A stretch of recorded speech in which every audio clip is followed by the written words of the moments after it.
முழுமறை குர்ஆனை ஓத வேண்டிய வாய், அத்தகைய புனிதம் நிறைந்த அந்த வாயை தாயினுடைய அசுத்தமான அந்த திரவத்தை வாய்க்குள் செலுத்தக்கூடாது என்பதற்காகத்தான் அல்லாஹ் தொப்புள் வழியாக அதை கொடுக்கிறான்.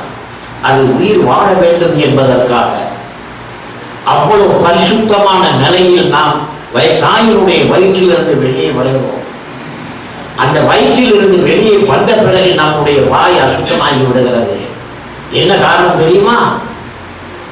பொய் பேசுகிறோம், புறம் பேசுகிறோம், பிறரை பற்றி பொல்லாங்கு பேசுகிறோம், அடுத்தவர்களை வசை மொழி பாடுகிறோம், அடுத்தவனை கெடுக்க வேண்டும் என்று என்னென்ன தந்திரங்களை செய்ய வேண்டுமோ அதையெல்லாம் சொல்லுகிறோம். இப்படியே பேசி பேசி அந்த வாய் நாற்றம் எடுத்து போய்விட்டதன் காரணமாகத்தான் இந்த புலவர்கள் தத்துவ ஞானிகள் எல்லாம் அந்த முஹம்மதுடைய பெயரை சொல்ல நமக்கு என்ன தகுதி இருக்கிறது என்று கேட்கிறார். முஹம்மது ஸல்லல்லாஹு அலைஹி வஸல்லம் இன்னல்லாஹ வ மலாயிகத்துஹு யுஸல்லூன அலன் நபி, அல்லாஹ் குர்ஆனிலே சொல்கிறார், நிச்சயமாக அல்லாஹ்வும் அவனுடைய அமரர்களும் நபி ஸல்லல்லாஹு அலைஹி வஸல்லம் மீது ஸலவாத் சொல்கிறார்கள். யா அய்யுஹல்லதீன ஆமனூ, ஈமான்தாரிகளே, ஸல்லூ அலைஹி வஸல்லிமு தஸ்லீமா, அந்த பெருமகனாருக்கு நீங்களும் ஸலவாத் ஸலாம் சொல்லுங்கள் என்று அல்லாஹ் சொல்கிறார். நாம் என்ன சொல்கிறோம்? ஸலவாத். அல்லாஹும்ம ஸல்லி அலா முஹம்மத், யா அல்லாஹ் நீ தான் ஸலவாத் சொல்லு என்னுடைய நபிகள் நாயகம் ஸல்லல்லாஹு அலைஹி வஸல்லம் அவர்களுக்கு என்றுதான் நாம் சொல்லுகிறோமே தவிர நேரடியாக ரசூலுல்லாஹ்வுக்கு நமக்கு ஸலவாத் சொல்ல தகுதி இல்லையே. நீ சொல்வாயாக, எங்களுடைய அருமை நபிகள் நாயகம் ஸல்லல்லாஹு அலைஹி வஸல்லம் அவர்கள் மீது நீ ஸலவாத் சொல்வாயாக என்றுதான் இன்றைக்கு உலகத்தில் எல்லா மக்களும் சொல்லுகிறார்களே தவிர அந்த பெருமானார் ஸல்லல்லாஹு அலைஹி வஸல்லம் அவர்களுக்கு நேரடியாக நாம் ஸலவாத் சொல்ல முடியாத நிலையில் இருக்கிறோம். அந்த அளவுக்கு நமக்கு தகுதி இல்லை. அப்படியானால் அந்த பெருமானார் ஸல்லல்லாஹு அலைஹி வஸல்லம் எவ்வளவு உயர்ந்தவர்கள்! உலகத்திலே எந்த நபிமார்களுக்கும் கொடுக்கப்படாத சிறப்பை அல்லாஹ் அவர்களுக்கு கொடுத்து விட்டார். அப்படிப்பட்ட பெருமானார் ஸல்லல்லாஹு அலைஹி வஸல்லம் அவர்களைத்தான் இன்றைக்கு நாம் நினைவு கூறுகிறோம். ஏறக்குறைய 11 நாட்கள் சிறந்த பேச்சாளர்கள் மூலமாக பெருமானாரை புகழ்பாடுகிறோம். கண்ணியமிக்க சகோதரர்களே, அல்லாஹ் சுப்ஹானஹு வ தஆலா குர்ஆனில் ஒரு ஆயத்தை சொல்லுகிறார் பாருங்கள். வலவ் அன்னஹும் இன் ஸலமூ அன்ஃபுஸஹும் வஸ்தக்ஃபருல்லாஹ வஸ்தக்ஃபர லஹுர் ரசூல் லவஜதுல்லாஹ தவ்வாபர் ரஹீமா. அந்த மக்கள் அநியாயம் பாவங்கள் செய்த பிறகு அல்லாஹ்விடத்தில் மன்னிப்பு கேட்டாலும் என்னுடைய ஹபீப் யா அல்லாஹ் நீ மன்னித்து விடு என்று அவர்கள் சொல்லாத வரையில் நான் மன்னிக்க முடியாது. எவ்வளவு பெரிய கண்ணியத்தை கொடுக்கிறான் பார்த்தீங்களா ரசூலுல்லாஹ்வுக்கு. மக்கள் செய்யக்கூடிய பாவத்துக்கு அல்லாஹ்விடத்தில் மன்னிப்பு கேட்கிறார்கள். வலவ் அன்னஹும் இன் ஸலமூ அன்ஃபுஸஹும், தங்களுக்கு தாங்களாகவே அநீதி இழைத்துக் கொண்டு வஸ்தக்ஃபருல்லாஹ், அல்லாஹ்விடத்தில் பாவ மன்னிப்பு கேட்டாலும் வஸ்தக்ஃபர லஹுர் ரசூல், அல்லாஹ்வுடைய திருத்தூதரும் இவர்களுக்காக என்னிடத்தில் சொல்லணும், யா அல்லாஹ் மன்னிச்சது என்ன? அப்படி மன்னி கேட்டால்தான், என்னுடைய ஹபீப் கேட்டால்தான் லவஜதுல்லாஹ தவ்வாபர் ரஹீமா, தவ்வாபர் ரஹீமா, அல்லாஹ்வை மன்னிக்கக்கூடியவர்களாக அவர்கள் பெற்றுக்கொள்வார்கள். சுப்ஹானல்லாஹ், எங்க கொண்டு போய் வைத்திருக்கிறான் நபிகள் நாயகம் ஸல்லல்லாஹு அலைஹி வஸல்லம் அவர்கள். அப்படிப்பட்ட ரஹ்மத்துல் லில் ஆலமீன் நபிகள் நாயகம் ஸல்லல்லாஹு அலைஹி வஸல்லம் அவர்கள் ஒரு தடவை பெருமானார் சமூகத்திலே சில சஹாபாக்கள் அவர்களுடைய மஜ்லிஸிலே அமர்ந்திருக்கின்ற போது சத்தம் போட்டு பேசிவிட்டார்கள். பெருமானாருடைய சபையிலே சத்தம் கொஞ்சம் அதிகமாக வந்துவிட்டது.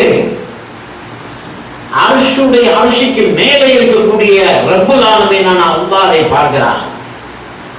உடனே ஜிப்ரீல் மூலமாக ஆயத்தை அருளுகிறான் அல்லாஹ். யா அய்யுஹல்லதீன ஆமனூ, ஈமான்தாரிகளே, லா தர்ஃபஉ அஸ்வாத்தக்கும் ஃபௌக ஸௌத்தி நபி, நபிக்கு முன்னால் உங்க சத்தத்தை உயர்த்தி பேசாதீங்கன்னு உடனே இறங்குகிறானே. எந்த அளவுக்கு அல்லாஹ் அதை கண்காணிக்கிறான் பாருங்க. அல்லாஹ் நமக்கு கண்ணுக்கு தெரியலதான். ரசூலுல்லாஹ்வுக்கு முன்னால் அங்க என்ன நடக்குது என்பதை அல்லாஹ் கூர்ந்து கவனித்து உடனே குர்ஆன் ஆயத்தை இறக்குறான் என்றால் பெருமானாரை எப்படி கண்காணிக்கிறான் அல்லாஹ். லா தர்ஃபஉ அஸ்வாத்தக்கும் ஃபௌக ஸௌத்தின் நபி, நபியுடைய சத்தத்துக்கு மேல நீங்க ஏன் சத்தத்தை உயர்த்துறீங்க? வலா தஜஹரு லஹு பில் கவுல், உங்க சத்தத்தை ஜஹர் செய்யாதீங்க, சத்தம் போடாதீங்க அவருக்கு முன்னால. கஜாலி பாதிக்கும் லிபாதின், உங்களில் சிலருக்கு மத்தியில சத்தம் போட்டு பேசுற மாதிரி நினைக்காதீங்க அவங்க முன்னால. எவ்வளவு தூரத்துக்கு உயர்த்தலாம் பாருங்க.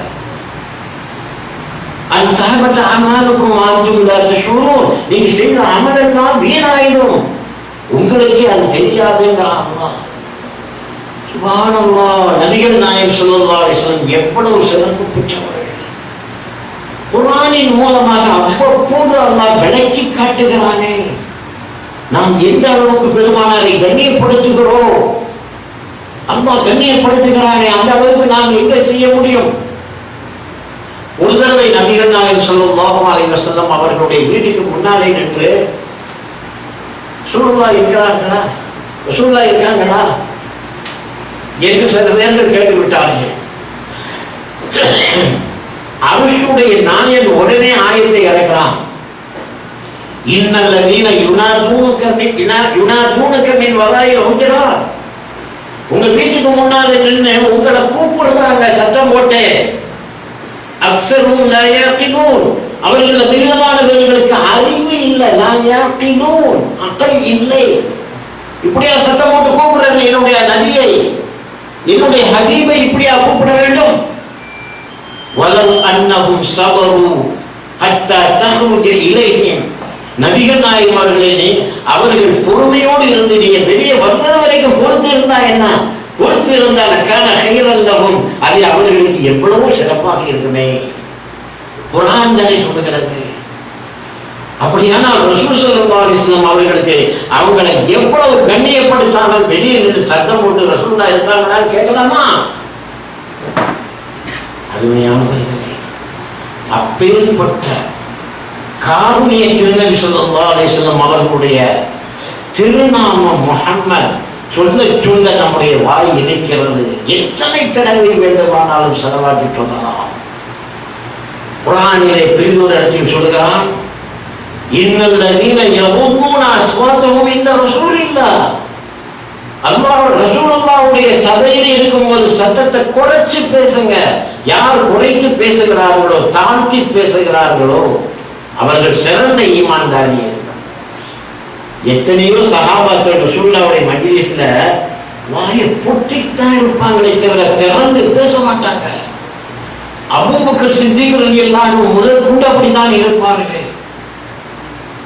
ஹஜ்ரத் உமர் அவர்கள் மட்டும்தான் வாய் திறந்து யா ரசூலல்லாஹ் இதுக்கு விளக்கம் என்ன என்று கேட்கக்கூடிய ஒரு துணிச்சலான ஒருவர் ஹஜ்ரத் உமர் ரலியல்லாஹு அன்ஹு அவர்கள் தான். மெதுவா தான் கேட்பாங்க. எவ்வளவு பணிவு மரியாதை பார்த்தீர்களா அந்த சஹாபாக்கள். இன்னல்லதீன யகுதுன அஸ்வாத்தஹும் இன்த ரசூலில்லாஹ், அல்லாஹ்வுடைய திருத்தூதரிடத்தில் சத்தத்தை தாழ்த்தி பேசக்கூடியவர்கள் நல்லவர்கள். உலாயிக அல்லதீன இம்தஹனல்லாஹு குலூபஹும் லித்தக்வா, அவர்களுக்கு தக்வா இருக்குதா என்று அல்லாஹ் சோதிக்கிறான். சத்தத்தை உயர்த்த கூடாது. எவ்வளவு அருமையாக பெருமானார் ஸல்லல்லாஹு அலைஹி வஸல்லம் அவர்களை பற்றி அல்லாஹ் ரசூல் குர்ஆனின் மூலமாக சொல்லி காட்டுகிறானே. இன்றைக்கு நாம் அவர்களை எப்படி கண்ணியப்படுத்துகிறோம்? அருமை சகோதரர்களை, அதையெல்லாம் நாம் எண்ணி பார்க்க வேண்டியவர்களாக இருக்கிறோம். அந்த முஹம்மது நபி ஸல்லல்லாஹு அலைஹி வஸல்லம் அவர்கள் காட்டிய அந்த இஸ்லாம் அகில உலகம் எங்கும் பரவச் செய்ததற்கு காரணமாக அமைந்தது அல்லாஹ்வுடைய கட்டளைப்படி அவர்களிடத்தில் இருந்த அருங்குண சிறப்புகள் தான்.